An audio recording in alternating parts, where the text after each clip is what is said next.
afternoon. This is Jessica Dawson, and this is the Financial Drag Show. I'm your host, and my co-host is Nicole Powers, April Fesh, and we have Liz Federowicz. There we go, messing your name up again. Federowicz. Federowicz. Thank you very much. Anyway, how is everybody doing tonight? Doing good. Good. Wonderful. So everybody, we are talking to a real life venture capitalist tonight. She is in California. I'm in Orlando. Nicole is in Savannah. And April is here with me in Orlando. Just a few miles up the street. Yes. So we aim to entertain y'all a little bit. You might hear some interesting things come out of our mouths, but we're all talking about finance. Most of us are entrepreneurs. And we are talking finance because we love finance. Does anybody got any questions to start with before we just dive right in? I actually have a question, and it's for Liz, because you said she's a VC. Yes. I don't even know what that means, because I'm just a person who's not really that into finances yet. And I'm curious what that is and what exactly it is that you do, Liz. Sure. Thanks, April. And thanks so much, Jessica, Nicole, and April for having me here, joining you on the podcast. I work at a venture capital firm. That's what VC stands for. Okay. So sometimes known as venture capitalist, if you set it all out. And what we do here is we invest in startup companies, early stage Sass, that's software as a service, is kind of our specialty. All kinds of VCs that invest in early stage companies, the first shares in Uber, to later stage companies, the last shares in Uber before they IPO. And that focus on different kinds of things from femtech to fintech and Finland tech and beyond. Wow. That sounds very complicated. And what is your position exactly, Liz, at Expa, the venture capital firm? Thank you for clarifying, Nicole. My position is as their lawyer, so it is very complicated, as I like to point out constantly, but it's a lot of fun too. Now, go ahead. well, everybody, met Liz. She's actually the first venture capitalist I ever talked to on my journey. It was back last year in March, sunny, right on the California coast, crystal clear blue waters, blue skies, incredible day. I got to pitch Liz, and I got let down a little bit because, we're wanting to launch Fisk Mobile Tipping. But she did express and explain a lot about the venture capital world. And most people have no idea what and how to approach a venture capitalist. How do people contact a venture capitalist, and what's the easiest way to do that? Yeah, absolutely. And thank you for mentioning that beautiful sunny day we had. I think it was Casa del Mar. Give them a shout out. They have a beautiful atrium there on the beach. I can't believe that was almost a year ago now. How do people contact a venture capitalist? One of the, sort of life hack ways that I like to recommend is getting into events, meeting people in person, especially post-COVID. If you're able to do so, if there's anything in your community in particular, and there's so many groups popping up all over the country lately that do focus on startups and venture capital and investing.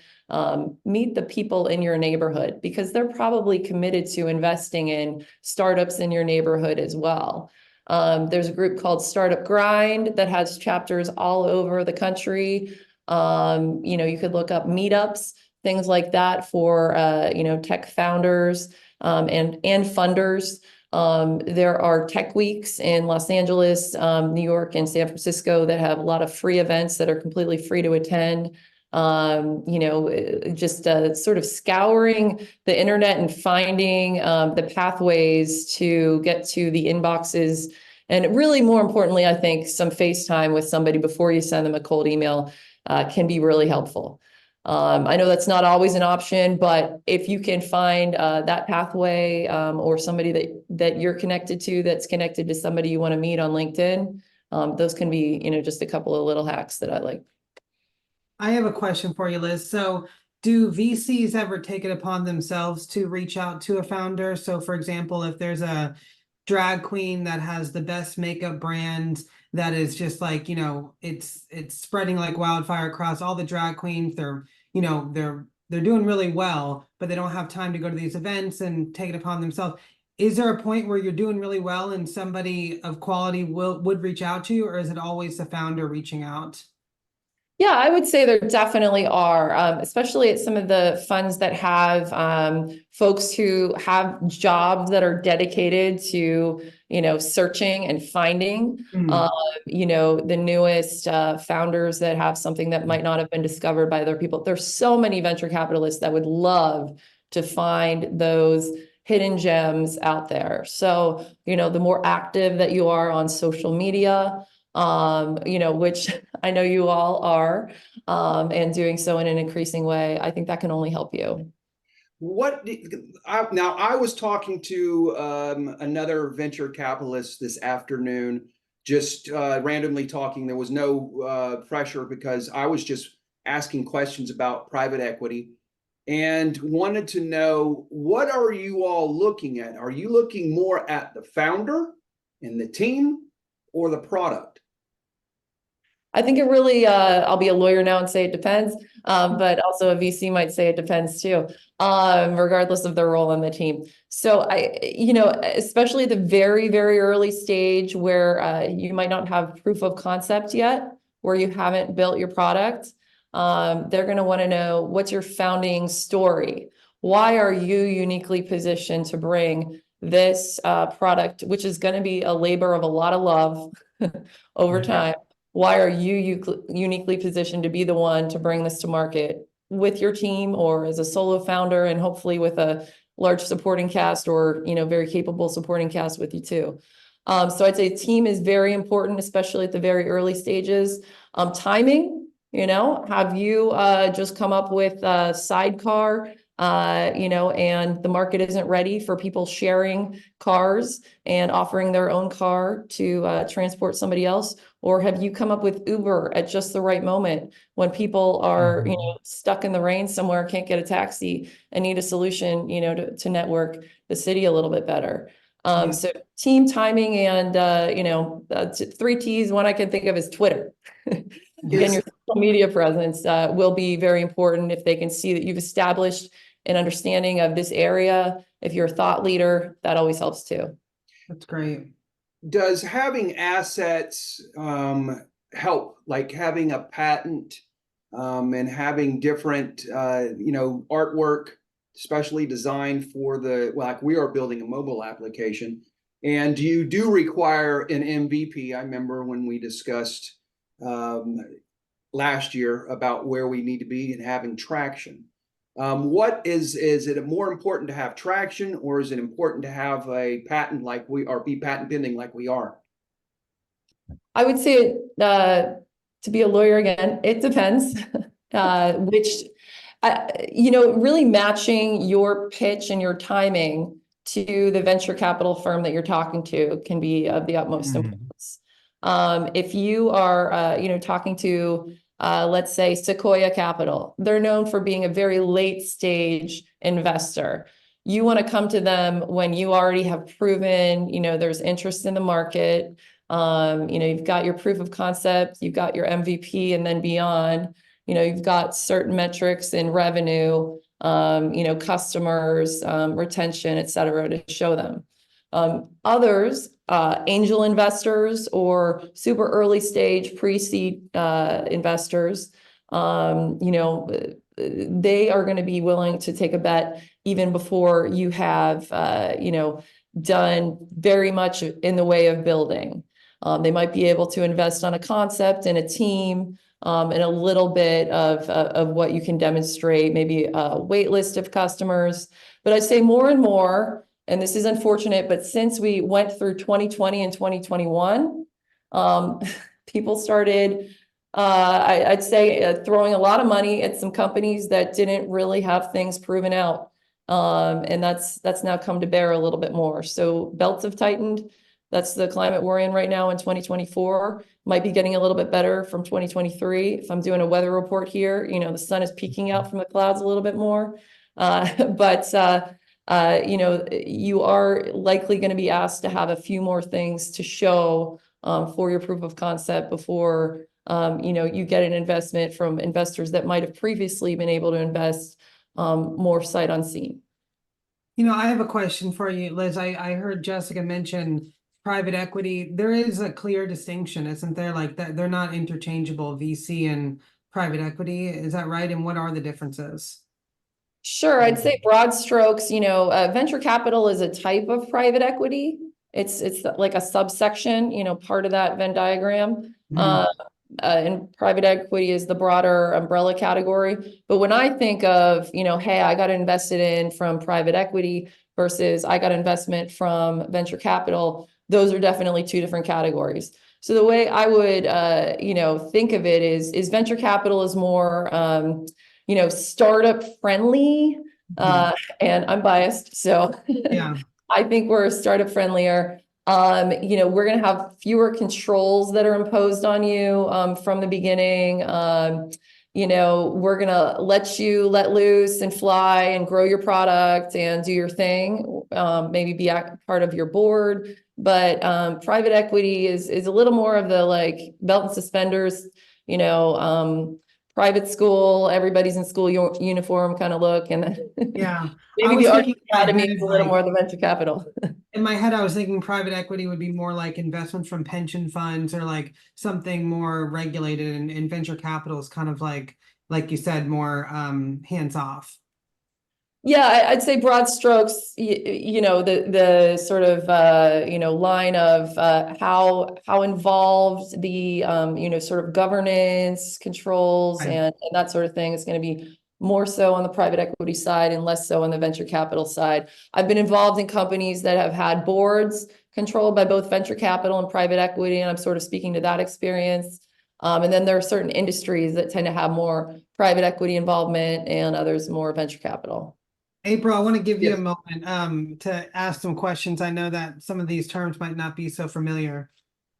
A little bit, but I don't even really understand what an angel investor would be. Well, they're the Well, you sweetest. don't look like an angel tonight. You do look more. I'm more devilly tonight. Yeah. Depends which way you turn your head, I think. Exactly, exactly. I love it. Well, and an angel investor is when you go like this. Yeah. That way. Angel investors, you know, they're commonly your friends or family. That has money that's just going to give them to you for your product or for your venture, whatever that may be. That makes sense. And in certain instances, they can get very lucky for being your friends and family. So you might be the angel back to them because Correct. they got in at the ground floor. They got a Exactly. great price for the shares that they bought in your company, and they're going to be along for the ride with you, watch it grow, you know, all the way to the top. Yeah, I will say all of this information for me, who does not have any background in finance like these other two do, this is very fascinating. So I'm really enjoying this. It's a different world, is it not, April? It is. When I left Home Depot and Nicole and I started really diving in, we went through our friends and family round, and that's pretty much the first time that you go out and you start talking to people about the product. We actually had our first investor, which was my mom, in January of 2022, and we went on a tear. Nicole and I we got investor after investor after investor, and then my mom had her stroke. Yeah. But does an angel investor come in during a friends and family round? Do they come in through a crowd fund, or does it have to be an SPV? And April, special purpose vehicle is a type of instrument that angel investors who are not going to come in at what we're asking for, if we said $50,000, Gotcha. they would be able to take that SPV and come in smaller increments. If it was set for $100,000, you might have multiple angels in there. And Gotcha. do they come in more in SPVs, or do angels come in also through a crowd fund? Great question. More and more these days, with new regulations that allow more retail investors, meaning regular people who don't do it for a living investing, but more retail investors to come in. There are different flavors and ways that these angel investors could come in. Sometimes they might look like the devil even. I don't know. I'm not a comedian tonight, but I'd say the most typical thing that we see is if there aren't a lot of angel investors, early on, they'll just invest personally in their own name or the name of their kid's trust if they want to try to grow wealth for their child. If they get to, say, a good handful, maybe 10 or more, it's in the company's interest sometimes to ask them to join, a special purpose vehicle, which can be set up through, avenues like AngelList or otherwise, to lump everybody together. Really what that does is ensure that you have an easy mechanism to, treat stockholders on a cap table. It looks a little cleaner, it feels a little cleaner. You can, coordinate voting that way among the special purpose vehicle or the SPV. As the company grows, you have fewer cats to herd, so to speak. As a lawyer, I know that because I've done that. I've done a lot of cat herding. When you have to chase people for signatures, you are like their least favorite person in the world, and you just have to keep going. So anybody who says lawyers can't sell, I don't know. I mean, we wind up selling a lot of Girl Scout cookies, Yes. Liz, I feel like VC is in venture capital, to clarify, is kind of like shrouded in mystery a lot of times. And I often think that like most of the venture capitalists are like waiting in line at the carpool at Stanford and just waiting for the new graduates to, and those are the only people that are actually getting it. So like, what is your advice or recommendation for, let's say, LGBTQ founders that, are really dedicated, but don't have like a background, like, the physics program at Berkeley or something like that, where a VC would be lingering around. So where would that founder start? I'd say, if they need to do more learning about the industry and maybe how to craft your story to speak to people, there are a couple of, accelerator programs or, plenty of online or other resources that you can tap into to kind of understand how to talk the talk. And it's, it's true that, a lot of the origins of, venture capital investing did, begin in Silicon Valley. And really, without being a historian or have any basis in being a historian here, but based on what I know and have learned, among Stanford, Berkeley, a lot of the intellectual property policies and abilities of those universities to foster the development, and then really the people swooping in and seeing this is a great way to make money from helping them to launch companies. A lot of, genesis of venture capital kind of came from there, at least in this country. And then it has been moving outward. I'd say, identify, either through lists, in TechCrunch or Crunchbase, CB Insights, those venture capitalists that might have a specific interest in investing outside of, the normal garages at Stanford kind of startups. Yeah. There are specific ones that I know that refuse to invest on the coast. They want to invest in middle America. Others that firmly support the LGBTQ community and want to make that their absolute, purview and directive. So it's really a matching game of identifying those that I think might be your biggest early champion and then building from there. That might be a good strategy, but there's so many ways to, get to the cookie jar. Yeah.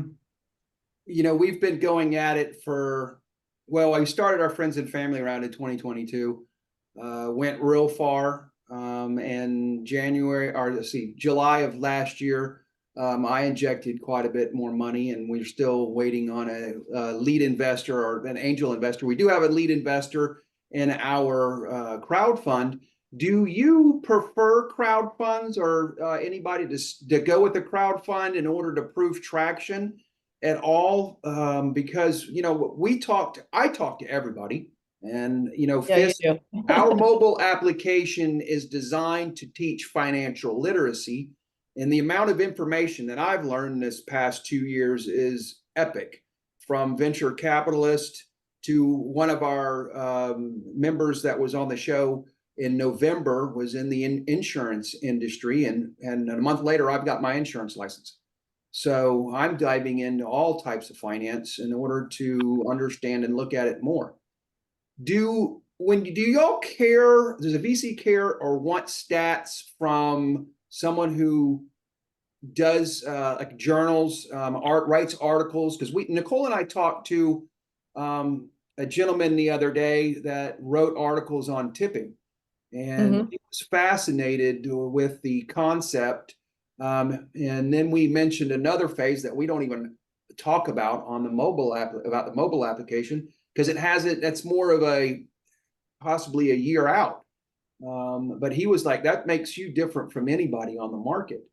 To clarify that, Liz, I feel like Jessica is getting at, like, I think traction can come in many different forms, but one of them that we've been seeking now is from like a educational standpoint. We identified a professor at Cornell that was mentioned in Wall Street Journal and New York Times, and like a leading expert in the tipping field, and kind of got his seal of approval and started some discussions with him about what he thought about the app. But would something like that could be framed as traction?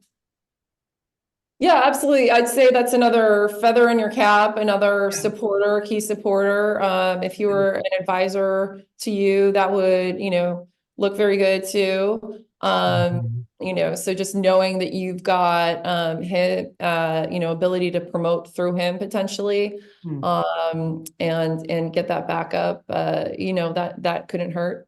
Love to ask you both, since I knew, sort of the story and the genesis early last year, what you found as trans women operating a startup. What's been the most difficult thing for you today? It's interesting. Last year, Kelly introduced me to you and quite a few of Kellyanne's friends. They promote a show by Catherine from She Angels. Yes. Talk about Catherine Gray, that talk about venture capital, the amount of money that actually goes to women. And their stats say that only 2% of venture capital makes it to women.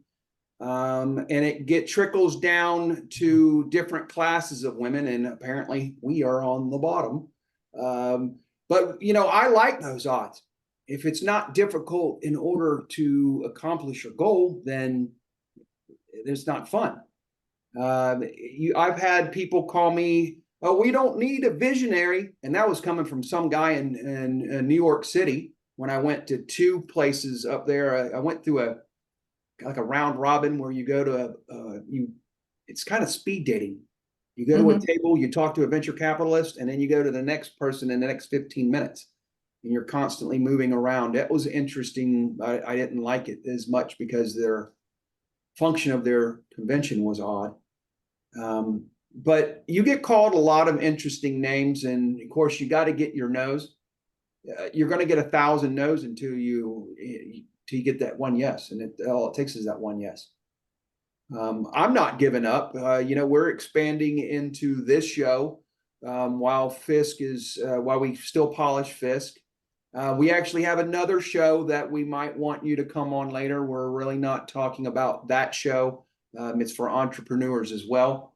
It's an interesting concept, but we're sticking with something that is extremely low budget. So we don't spend money that we would want to spend on Fisk, because Fisk mobile tipping is our bread and butter. That is what Nicole and I started out 2 years ago doing, and we're not stopping. And to answer your question, from my point of view, Liz, I think that I try not to look at it from like being in the LGBTQ or being trans as like a deterrent at all. I think that you know, the only thing that would deter me is that like you said, I'm not in a garage somewhere at Stanford. And I think, like you said earlier, it's pretty easy to get in those circles now with technology like Zoom here and like just LinkedIn or the internet in general. So I don't think really anything's a deterrent. I think that there's pockets of groups and accelerators that cater towards different minorities or just, you know, different regional groups or whatever kind of affiliation you have. So yeah, I think you just got to find your people, and those people will lead you to who can help. Yeah, absolutely. Well, I love seeing, you know, how everything has evolved for you since we first met, Jessica, you know, back in Santa Monica. And it's been exciting to, you know, stay a part of the journey. Happy to learn more about the next Hush Hush podcast too. As long as I learn to cook like April. I've been following you a little bit more on social. Thank you. I do like to cook, and I love to eat out, but I find when I cook my own food, my health is a lot better. I'm diabetic, and when I stay keto or close to it, keto adjacent, I end up doing pretty good. Now, Liz, I saw somewhere in the sorry, Jessica, I saw somewhere in the questions, Liz, you were looking for the best or April's keto recipe. Do you have one you can share with us? oh yeah. If you go to theaprilfresh.com, I have a whole April's Kitchen section where I will, from time to time, update new recipes and stuff. So check that out. Oh, love it. Well, I only get my recipe, I'm not keto per se. Yeah. I'm actually pescatarian, so that makes it an Gotcha. extra challenge. I was gonna add a plant-based challenge to your keto recipes, if you have any favorite plant-based keto. I have a lot that I should be posting soon because I have just gotten into like the marinated cucumber salads, and I like spicy things too. I do not eat seafood at all, which throws a monkey wrench in the pescatarian. However, vegetables I have tattooed all over my Oh my arm. gosh, I love that. Beautiful. Oh my And it goodness. goes down. I have a salad on my back, like you do. Like Is you that That's how do. you so came up cool. with the name April Fresh? No, I needed something that was kind of cute and easy to spell and nobody could mispronounce it. You know, it's funny. Jessica tagged April Fresh on Facebook when we were doing this, and it was Uh-huh. like I think it was a discount pharmacy in Myanmar. Well, There are a lot of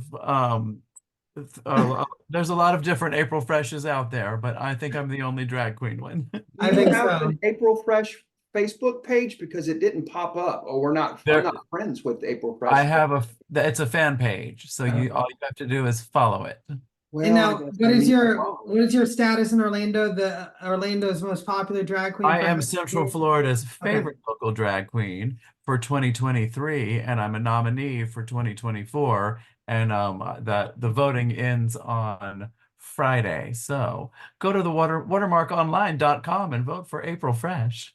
Well, if we were going to have it out here soon, this is probably going to Exactly. be aired behind, but After, but that's okay. By then, hopefully, I will have won.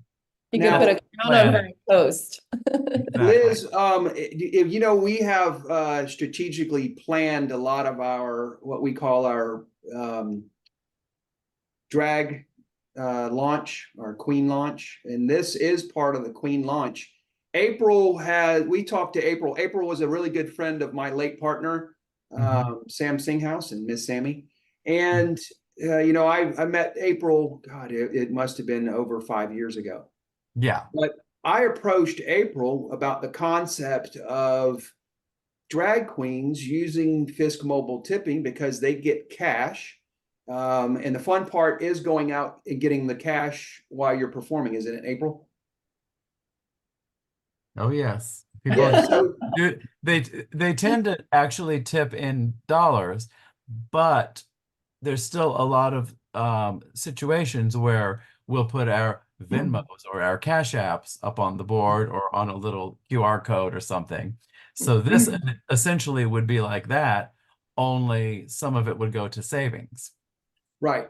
That's where I look at helping out all of my friends who are doing performances And I got one of my old roommates was she's a comedian, and if you perform well, even on stage, and I've got people in the theater that if you are moved, you want to tip the person that is performing, because the box office is the one that's always getting the money. The person on stage they might get some door fees or whatever, but this gives them a way to have a financial safety net through the split feature that we have that goes into hopefully the long-term investment account, which would be a Roth IRA. That's the preferred. We can't give financial advice. We got to put that out there, everybody. We're not financial advisors. We all know finance, but we are not going to give you advice. Please go to a professional. If it's a tax question, go to your tax professional, please. Don't take anything that we say. We do know finance, but it's, I approached April. April and I when we actually launched the application, we're going to travel the country, going to different drag events and promoting the application while Nicole is manning the company.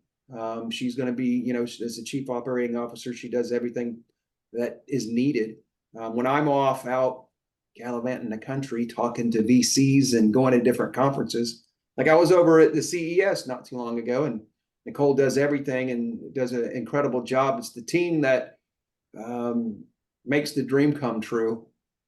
Our CTO is actually in California, though. So Liz, I did want to find out from you, because not too often you can hear from the insides of a VC office. What are like the trends do you see for this year and next year in venture capital? Just blanketly, I guess. Sure. I'd say, 2023 was a very quiet year for new investments. That is because I'd say VCs were largely working on maintaining their current investments and putting out a lot of fires with their current investments. Every fund that launches, they understand the math. One of your investments could make the entire fund and make all of each fund's investors a lot of money. But at the same time, you never know which one that's going to be, and you want it to be more than one. And you want to support the companies that you've started to support as long as you can. And so there was a lot of maintenance going on, I'd say, across the venture capital community. I compare notes frequently, particularly with the other general counsels. I'll be joining them later tonight, which is why I had to ask to move this meeting to earlier. So thank you so much. That's really been the trend. But what we're saying and what we're seeing is that, we're doing more investments. I'll say for myself, I like to be busy. So things have been picking up, and we've been doing more investments for our existing companies and for new companies, starting again. I'd say really just the past month or two, things have picked up a lot. But the way it went was pandemic hit, everybody, froze in place, and then understood that this could be a boon to a lot of the online services, and those things took off, and that carried the wave for the rest of the market. That happened. What about trends in related to like industry? Like, I feel like last year it was the big buzzwords were generative AI, and that it's like a funny thing that's all the VC went to, the little that was there. So what is like the emerging industries or like old industries that you see are getting the money? Yeah, it seems like fintech, which you all are in, is resurging. So there has been a lot of chatter around, everybody thought fintech was going to have a rough year last year. They didn't really see that play out. And, there are so many great fintech products yet to be really hitting the market. And those that are out there, are finding their way. I'd say also, AI, generative AI, certainly is a continuing buzzword. I think Kleiner Perkins, recently admitted that, maybe 80% of the deals they see do have some AI component. So that is real, that is here to stay, and something that should be considered. If you're not using AI, why not? If you are, why? Is it something you need to dedicate resources to right off the bat, or have as part of your greater vision for how it could, help you to level up and, have an unfair advantage in the future that you can bring to bear and get your product to market faster? If so, then find a path to using it. If not, have a great answer to, the question of why aren't you using it? And I've seen companies doing both things. April, what AI product are you using for your makeup? What products am I using? Yeah, what AI technology are you using to give you? Well, I don't use any to actually paint my face, but Okay. let's say, for example, I were to post a photo, it's slightly possible that it might be a little Okay. filtered. Interesting. I It's was a at- form of AI. Do use AI. Yeah. Fascinating. Liz, should an entrepreneur, when we're talking to an angel investor or venture capitalist, what should we ask about their funds? How many, do they have one or two funds? And how old is the fund? When is it, what is it, the size of investments? Should we be asking these things on the first or the second visit? Do your research, try to know the answers in advance and then confirm when you're there. But I think if things are going well, and you're getting some indications of interest, it's fair to ask the size of check that you can expect them to be interested writing to companies that they support, as well as the number of people on their team. For validating venture capital groups, I would ask them, how do you support the companies that you currently have invested in? Are you sitting on the board? Are you not on the board, but, there for active advisory needs? Do you have special people on your team that we might not even have met, but that actually work in our industry? For example, me, I'm a lawyer at a VC firm, but legal tech companies, hey, I can give you my opinion on legal tech products all day long, and I'd love to. So, who are the, secret people kind of hanging out on your team that we should know about that might be an extra asset? And then, maybe ask them how far into the fund they are, if they're willing to share that. That'll give you an idea of how much money they have left, and whether they're going to have money that they need to go out and fundraise again very soon. You could ask them, when do they intend to fundraise next? Maybe they'll answer you, maybe they won't, but you might ask. And that'll give you an idea of, how much money they're planning to allocate to support, their companies in an ongoing way, or be ready for new investments. Mm-hmm. I have a very I answer every question with way too many words, by the way. No, So I love it's it. great. It's one of those things that most entrepreneurs, you don't get to talk to a VC that often. And, we've got a few of them coming up in our pipeline for the show. But it's fascinating. And we thank you for, answering all of our questions. It's getting that second meeting that a lot of times does not happen. Nicole and I have had meetings with venture capitalists, and we're like, man, that meeting went good. And all of a sudden it's crickets on the phone. You're like, what happened? Where did we go wrong? And you don't get a lot of feedback sometimes. Where and what would you try to reply and reach out to try to learn something from what you did wrong? yeah, you might, just give it a breath, go back for an honest postmortem, especially if you felt like you had a great rapport with one person, see if you can get one-on-one, phone call. Don't make them write it down. They might be more likely to give you an honest answer. And any tips that you might be able to integrate into your process going forward.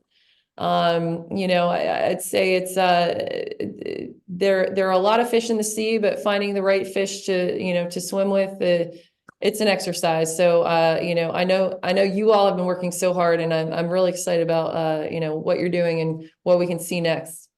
It's amazing, Nicole being my best friend on this venture. It's an up and down emotional roller coaster. Blood, sweat, tears. We had our office over in Dunedin, Florida. Had to get rid of that office when my parents got sick. And, you know, we've had a lot of fun, had some interesting times, because it's not all rainbows when you're working in any startup. How do you see the relationship with the co-founders playing an integral role in your decision making? I'd say it's very important. You want to see sort of complementary skill sets. You want to see, for lack of a better word, good co-founder chemistry, that these folks are going to be able to work with each other in an ongoing way. You know, not have to split the baby, split the company, because you are, you know, investing in a team. And then, you know, that their vision is a shared one, or at least one that they're able to, you know, negotiate and work out. Definitely have seen, you know, some strong co-founding teams that turned out to need a third person, when they noticed a gap in the skill set, but maybe they filled that, you know, sort of third person role with, you know, somebody that was the head of business development, when what they both were good at was, you know, more operations, administration, and marketing. And they needed somebody to really work partnerships. So I'd say just really knowing each other well, knowing how to work well with each other, be honest, and, you know, just like any couple, being able to fight well, I think is important. You know, everybody. I think that's a great note to kind of simmer this call down. Yeah. Liz, I really can't thank you enough for just agreeing last minute to come on here. It's really nice to know you, and nice to know that you're willing to jump on and have a talk with us. Really appreciate it. I agree. Love It was it. wonderful. Wonderful getting to meet you. Likewise, April, and thank you both so much, Nicole and Jessica, for inviting me on. Can't wait to see what's next. Let's catch up more offline when it's not being recorded. And have a Definitely. good night. This is the first episode of season 2 of the Financial Drag Show. Everyone, y'all have a wonderful night. My name is Jessica. Nicole. April Fresh. And our awesome guest, Liz. We appreciate y'all watching. Have a great night. Bye.